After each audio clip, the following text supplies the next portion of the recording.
The room was a large loading bay filled with 20 to 30 black bots frozen in the motion of reaching the back wall with murderous intent. There, her fingers outstretched and shaking, was a middle-aged woman, crouched and wincing against the oncoming tide of metallic violence. Tears, terror, and absolute horror streaked her face as it shook with overbrimming emotion.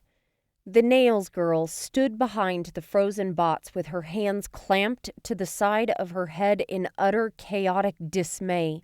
Behind her, Tape Deck and Shadwell towered, both looking back to Diaz as he arrived, hoping for an order. Diaz froze too as he took in the deadly scene.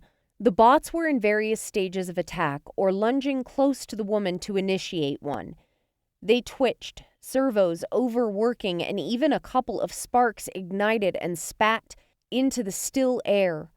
They were fighting against some kind of programming to get to the woman, their internal systems overclocked to find a way around some invisible barrier to execute their directives. Diaz stepped between his crewmates, the human in him instinctively moving towards Nails to make contact. He lifted a hand to gently place it on her shoulder when the room suddenly erupted. Smashed like a dam, the invisible wall suddenly vanished. A tide of solid metal and bludgeoning fury instantly burst into motion towards the cowering woman. "Execute Marion Vaughn directive!" she screamed with a crackling, wailing voice, and instantly the room stilled again. The woman looked up, her face a gaunt image of heartbreak and desolation. She looked at Nails.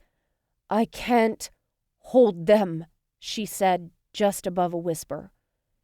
Nails opened her mouth. Multiple questions jostled with fear and sorrow, but nothing came out. "I'm sorry," the woman said. 2 words with infinite depth and authenticity. Tears ran down her face. Nails stepped forward. "But I'm sorry," the desperate woman repeated. Then she looked at Diaz and swallowed. It was as hard and painful a swallow as he'd ever witnessed. "Get her away!" she screamed, one hand pointing out beyond the building they were in. Diaz's hand landed on the girl's shoulder and pulled gently. She was understandably rooted to the spot. "Away!" the woman screamed again and sobbed, grief now pouring from her eyes. Diaz nodded once at Tape Deck, and the bot scooped up Nails and made for the exit. "No!" the girl screamed, suddenly flaring into frantic motion, flailing at the steadfast metal arms that held her. She screamed continually until her voice and the air that powered it ran dry. The crewmates fled the scene, Tape Deck remaining in the lead despite his thrashing burden. They picked their way out of the cluttered corridors with new energy and purpose, each of them aware of the tortured pain emanating from Nails as they carried her away from the doomed woman. They descended 2 floors. By the time that awful sound carried to them, the crash of hundreds of metal limbs swinging at their target, nobody said a word, each content to just keep running until they reached the MTV.